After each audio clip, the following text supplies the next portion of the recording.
A black man pushed a white police officer in public. Suddenly, the officer pulled out his gun and fired right away. The officer looked shocked and scared, but he still did not call for help immediately. Instead, he checked the man to see if he had a weapon. After that, he handcuffed him. Only then did he realize the man had already stopped breathing. The incident caused anger across the community.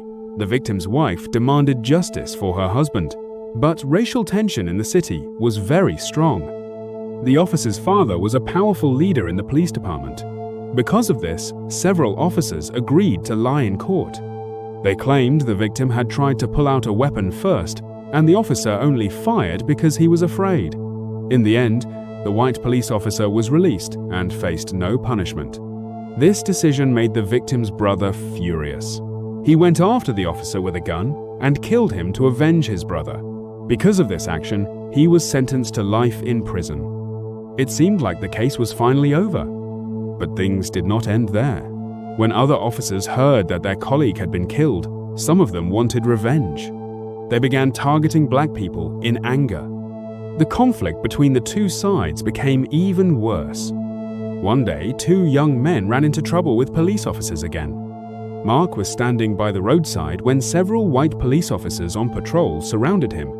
Mark tried to explain that he was also a police officer, but they did not believe him. They ordered him and his friend to go to the station with them. Mark went to his car to get his identification, but the officers thought he was trying to fight back. One officer quickly pulled out his gun and aimed at them. Mark realized the situation was getting very dangerous.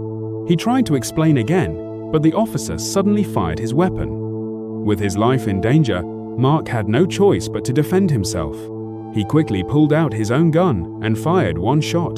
The white officer fell to the ground. Luckily, the situation did not get worse. Both men were rushed to the hospital. Mark was not hit in any vital area, so his injuries were not serious. Sadly, the white police officer later died. When the dead officer's father arrived at the police station demanding answers, the department began to fall apart. Many white officers started treating their black colleagues badly. However, the police chief refused to take sides. He promised that the investigation would be fair.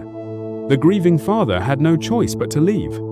After Mark recovered from his injuries, he was questioned about the incident. Mark explained everything clearly and said he only acted in self-defense. But when the other officers were questioned, one of them changed the story and hid the truth. His colleague had been killed by the victim's brother earlier, and because of that, he hated black people deeply. Wanting revenge, he lied during the investigation. He claimed that Mark never identified himself as a police officer and that Mark had pulled out his weapon first. He believed his lie would decide the case. But at that moment, his superior suddenly asked a shocking question. His colleague had been shot and killed in the street by the black man's brother.